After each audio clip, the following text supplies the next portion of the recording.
Olá, vamos fazer um comentário a respeito da prova de Ciência da Natureza do Enem de 2011.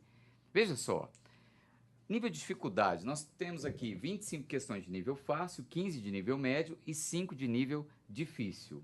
Com relação à abordagem do conteúdo, das 45 questões, 42 questões o aluno precisava saber conteúdo. Ou seja, e 3 questões dava para ele, junto com o enunciado, ele conseguir chegar na alternativa correta. Com relação à questão interdisciplinar, nós tivemos 5 questões interdisciplinar, inclusive uma envolvendo até a questão de geografia, e algumas questões que também o pessoal da geografia acaba discutindo, principalmente a questão do lixo. E 40 questões não na questão de não ter interdisciplinaridade. Bom, mas vamos aqui fazer um comentário geral aqui com os professores. Estou aqui com o professor Sandro, o professor Rafael e o professor Wesley. Vamos começar aqui com o professor Sandro. Professor, como é que foi essa prova de biologia dentro da área de ciência da natureza? Então, galera, das 45 questões da ciência da natureza, a biologia teve um predomínio muito grande. Foram 22 questões. E as questões foram muito bem escritas, né? Questões claras, não dava margem à interpretação dúbia, as figuras muito nítidas, então não tinha nenhum problema. E como foram as provas anteriores do Enem, o carro-chefe foi a ecologia. A maioria das questões era direto de ecologia ou abordando algum tema relacionado. Poucas foram as questões que não tinha nenhuma abordagem ecológica. Com relação à associação com outras matérias, nós tivemos associação com química, como o Robson já diz, já teve associação também com geografia, e com relação ao grau de dificuldade, a prova foi, no geral, a prova foi tranquila, né? Agora, teve uma questão de genética, onde o aluno precisava de saber um detalhezinho, a questão de epigenética. Essa questão, por nós, foi classificada como uma questão difícil, porque, normalmente, o assunto relacionado a essa questão não é abordado a nível de ensino médio. Mas, assim, o que nos cabe ressaltar aqui foi a falta de algumas disciplinas que a gente trabalha com muita intensidade, vamos dizer assim, como por exemplo a fisiologia humana, como por exemplo a botânica, mas previamente a gente já tinha em mente que a questão de biologia ela tinha um predomínio de ecologia, coisa que se verificou nessa prova. Pois é, professor, a gente percebe sempre assim, né? O Enem, ele quer saber as competências e habilidades que o aluno tem e, por acaso, ele usa alguns conteúdos. Mas o que a gente percebeu foi assim, a prova muito próxima da realidade desse aluno, né?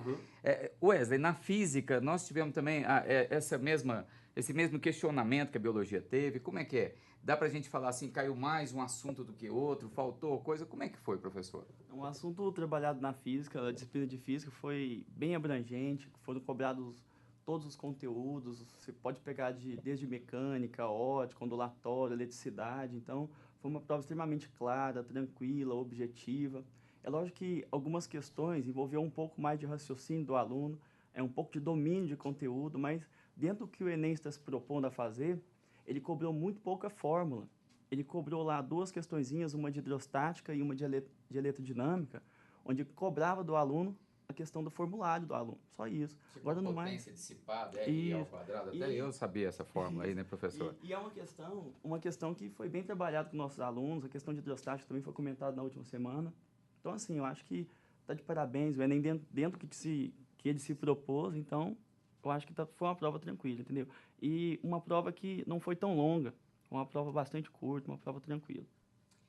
Tranquila, guardada as devidas proporções, né? Não é nada tranquilo você resolver 90 questões. Eu e nós, professores aqui, a gente também foi lá fazer essa prova para sentir na pele o que o aluno passa. Realmente é muito complicado você fazer 90 questões em 4 horas e meia. Você precisa de uma resistência física muito. Você tem que estar muito bem preparado. Rafael, e na química, né? Nós que somos da área de química aqui, como é que a gente pode entender a prova de química da ciência da natureza? Bom, Robson, um aspecto importante que você comentou aí é justamente a questão do cansaço, né? Que ele cobrou uma questão de termoquímica, uma outra questão de densidade, tinha que trabalhar com a média ponderada e tudo mais, e isso dificulta, né? Porque o aluno já está cansado, o trabalho em fazer cálculo, cansaço físico, ansiedade, então gera um desgaste, né? Mas foi uma prova assim, boa, uma prova seletiva, ela cobrou aspectos atuais, falou sobre o etanol de segunda geração, etanol celulósico. Só para lembrar, né, Rafael, quando fala em etanol de segunda geração, a gente lembra do nosso painel temático, Sim, né, onde a gente trabalhou isso aí com os alunos num momento separado. Temos também aquela questão de termoquímica, onde ele quer se relacionar a quantidade de gás carbônico com a energia liberada. Também é uma questão que você foi feliz em trabalhar em sala de aula, né, professor? Isso mesmo, isso mesmo. E assim, acho que os cálculos, né, deu um pouquinho mais de trabalho, mas no geral é uma prova boa, né, Rafael? Não, uma prova boa, Robson, uma prova assim que valorizou o aluno, que se preparou bem, né, apesar do cansaço, a questão de termoquímica é uma questão inteligente, para ele saber essa relação de cálculo de energia, compensação de poluente, essa discussão que é bem atual, envolvendo o meio ambiente, assim como o Sandro falou na biologia. Então, uma prova que satisfaz assim, o pré-requisito para que o aluno tenha o conhecimento de química do ensino médio, certo? Então, estamos felizes com isso aí. Legal demais. Agora é o seguinte, você pode acompanhar a resolução das questões no nosso site, o www.nacionalnet.com.br, e com a novidade que eu acho legal, eu achei bacana, muito bacana mesmo, que é na hora que você vai conferir o gabarito, ao invés de ficar olhando na tela, olhando no caderno, olhando na tela, olhando no caderno, você pode ouvir. Tem uma locução legal lá. Questão 1, letra A. Questão 2, letra B de bola. Muito legal. Acesse o site. E para quem é primeiro lugar no Enem de novo, então a gente fala, no novo Enem, dá só o nacional, né? Primeiro lugar no Enem de novo.